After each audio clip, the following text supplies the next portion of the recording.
Israel ने पिछले साल 7 अक्टूबर को हुए हमले के बाद ही गायब हो चुके सिनवार की तलाश शुरू कर दी थी। कहा जा रहा था कि 61 साल के सिनवार अपना ज्यादातर समय गाजा पट्टी में बनी सुरंगों में बिता रहे थे। इजराइल हमास युद्ध की वजह से फलस्तीन का गाजा शहर मलबों के ढेर में तब्दील हो गया। पिछले 1 साल से जारी जंग फिलहाल थमी नहीं है। इस बीच इजराइल ने दावा किया है कि उसने पिछले साल 7 अक्टूबर के हमले को अंजाम देने वाले हमास नेता याह्या सिनवार को मार गिराया है। बता दें, इजराइल ने इस हमले के बाद ही गायब हो चुके सिनवार की तलाश शुरू कर दी थी।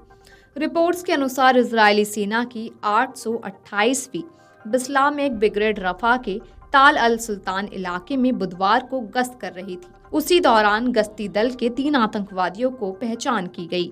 तुरंत मुठभेड़ शुरू हो गई और 3 को मार गिराया।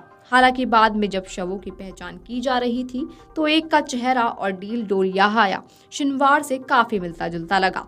हमास की ओर से फंसाने वाली किसी चाल से बचने के लिए लाश की एक उंगली को काटकर जांच के लिए इजराइल भेजा गया। उसी दिन सिनवार का शव वहां से निकालकर इजराइल लाया गया। उस पूरे इलाके को घेर कर उसे सुरक्षित कर दिया गया। इजरायली सेना आईडीएफ के प्रवक्ता डेनियल हगारी ने कहा कि उनकी सेना को ये पता नहीं था कि सिनवार वहां थे, लेकिन सेना लगातार वहां अपना ऑपरेशन चला रही थी। उन्होंने बताया कि इजरायली सैनिकों ने 3 लोगों को एक मकान से दूसरे मकान की ओर दौड़ लगाते देखा, लेकिन वो इधर उधर जाते उससे पहले ही सैनिकों ने उन्हें ललकारा। मुठभेड़ के बाद जिस शख्स की पहचान सिनवार के तौर पर हुई, वो अकेले उनमें से एक इमारत की ओर भागते दिखे। सैनिकों ने ड्रोन से उनकी पहचान की और उन्हें मार गिराया।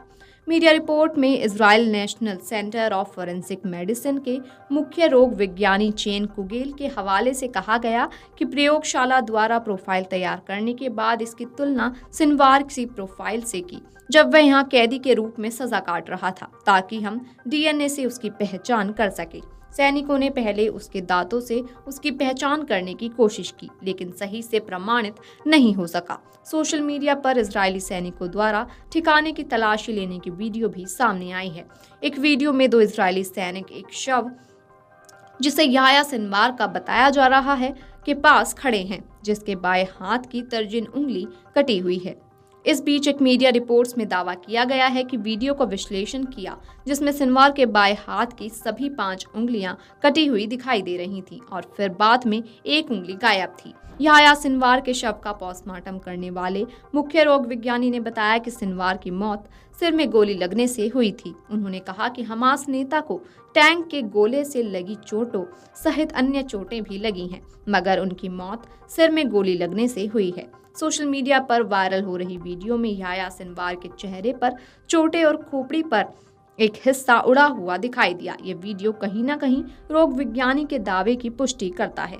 इजरायली सैनिकों ने नुकसान के आकलन और किसी भी जिंदा शख्स की तलाश के लिए जमीनी छापेमारी करने से पहले ठिकाने पर एक टैंक राउंड फायर किया था। Video desk amarujala.com। अगर आप ये वीडियो YouTube पर देख रहे हैं तो हमारे चैनल को सब्सक्राइब कर बेल आइकन दबाएं और Facebook पर देख रहे हैं तो हमारे पेज को लाइक करें। 8 मिलियन प्लस सब्सक्राइबर, आपके इस भरोसे के लिए बहुत धन्यवाद।